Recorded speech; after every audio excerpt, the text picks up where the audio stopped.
एक ज़माना था कि जब वो मट्टी को भी हाथ लगाते थे तो सोना हो जाती थी, क्योंकि किस्मत बड़ी बुलंदी पर थी। बहुत बड़े बड़े हमले हुए, संकट आए, लेकिन किस्मत ने ऐसे उनको रॉकेट की तरह ऊपर पहुंचाया। और एक वक्त बदला आया कि अब सोना भी छू लें तो मट्टी हुआ जा रहा है। बात आज संगम किनारे जिले से आने वाले एक मंत्री जी की हो रही है, जिनके सितारे इन दिनों गर्दिश में हैं। पहले अतीक प्रकरण में कुछ आरोपों के छींटे उन पर पड़े, तो उसके बाद अब उनकी पत्नी के महापौर का टिकट भी कट गया। बात प्रयागराज से आने वाले उत्तर प्रदेश के वर्तमान औद्योगिक विकास मंत्री नंद गोपाल गुप्ता नंदी की है। नंदी का एक ज़माना था, एक वक्त था जब बहुत सारे नेता नंदी की किस्मत पर रंज करते थे कि काश ऐसी किस्मत हमारी होती। जब नीले झंडे की सरकार थी तब नंदी का राजनीति में उदय हुआ और वो उस सरकार में मंत्री भी बने।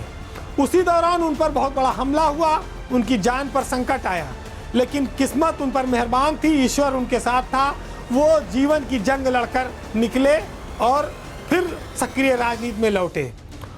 नीले झंडे की बदौलत ही उनकी पत्नी अभिलाषा नंदी को प्रयागराज में मेयर की कुर्सी भी हासिल रही। नंदी ने अपने जीवन में कई सारे साहसिक फैसले किए और उसमें कई भ्रम भी तोड़े, मिथक भी टूटा। अपने यहाँ एक अपवाद है, एक मिथक है कि मुख्यमंत्री आवास कालिदास पर जो 6 नंबर का बंगला है वो अभिशप्त है। जो इस बंगले में जाता है उसका कैरियर लंबा नहीं चलता, उसका मंत्री पद चला जाता है, उसके ऊपर कोई ना कोई आरोप लग जाता है, उसका कैरियर खतरे में पड़ जाता है।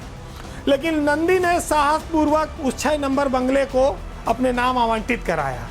जिस बंगले को स्थापित किया जा रहा था, कहा जा रहा था, वो बंगला चमत्कारिक निकला। रोज उनको आशीर्वाद देने लगा और उनकी गाड़ी तेजी से चल निकली। 5 साल वो इसी बंगले से उत्तर प्रदेश सरकार में अल्पसंख्यक विभाग और कई विभागों के मंत्री रहे। दोबारा चुनाव हुआ, वो चुनाव फिर जीते और फिर दोबारा मंत्री बने और इस बार उससे बड़े विभाग के मंत्री बने, औद्योगिक विकास विभाग के। तो ये उनकी किस्मत थी। लेकिन इसी बीच एक प्रकरण ऐसा आया जब नंदी के ऊपर ग्रहण लगने की शुरुआत मानी गई। अतीक अहमद और उमेश पाल के बीच का विवाद और उमेश पाल का मर्डर, उसके बाद से कुछ परतें खुलती रहीं। उसमें आरोपों के कुछ छींटे मंत्री नंदी के ऊपर भी आए और उनके साथ अतीक अहमद की कुछ तस्वीरें भी वायरल हुई, जिसके बाद काफ़ी विवाद हुआ। इसी बीच मेयर यानी निकाय का चुनाव घोषित हो गया और नंदी की पत्नी बीजेपी से दोबारा मेयर थी ही, उन्हें फिर टिकट का प्रबल दावेदार माना जा रहा था। लेकिन जो परसीमन आया उसमें उनकी सीट रिजर्व हो गई। लेकिन ये भाग्य देखिए कि इसी बीच कोर्ट से निर्देश आ गए और नया आयोग गठित हुआ। नए आयोग ने फिर प्रयागराज की सीट को सामान्य कर दिया। तो एक बार फिर लॉटरी लगने की नौबत आ गई। लेकिन बीजेपी में आने के बाद अभिलाषा नंदी को दूसरी बार मेयर बनाने की उनकी इच्छा पूरी नहीं हो गई। आप ये कह सकते हैं कि नंदी का अचानक से बढ़ता कद अब घटने लगा है, अब उनका तेज पहले से कम हो गया है, अब उनकी किस्मत थोड़ा डाउनफॉल की ओर जा रही है। अतीक के आरोपों के छींटे के बाद आरक्षण के पेज और टिकट न मिलना, कई सारी चीज़ें उनके खिलाफ जाती रही हैं।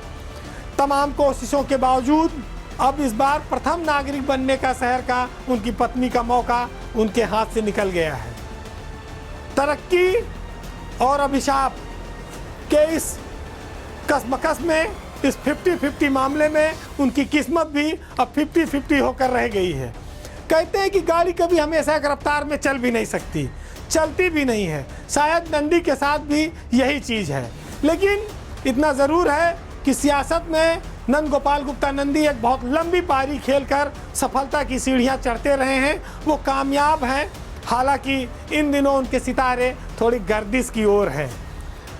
बहुत सारी चीज़ें अपने हाथ में नहीं होती हैं, लेकिन जिसके पास सत्ता होती है, ताकत होती है, वो बहुत कुछ करने में सक्षम होता है। हालांकि वो बहुत चीज़ों से डरता भी है, छोटे छोटे आरोपों से घबराता भी है, डर भी लगता है और उसका असर तुरंत नहीं भविष्य पर दिखता है। नंदी के मामले में भी ऐसा ही हुआ। बहरहाल पावर सेंटर के हम आखिरी में हैं और आप जाते जाते कुछ लाइनें हम साहित्य की आपको सुनाएंगे और इस कहानी से भी आप उसको जोड़ सकते हैं कि लश्कर भी तुम्हारा है, सरदार भी तुम्हारा है, तुम झूठ को सच लिख दो, अखबार तुम्हारा है, और इस दौर के फरियादी जाएं तो जाएं कहाँ, कानून तुम्हारा है, दरबार तुम्हारा है, और सूरज के तपन तुमसे बर्दाश्त नहीं होती, एक मोम के पुतले सा किरदार तुम्हारा है। नमस्कार।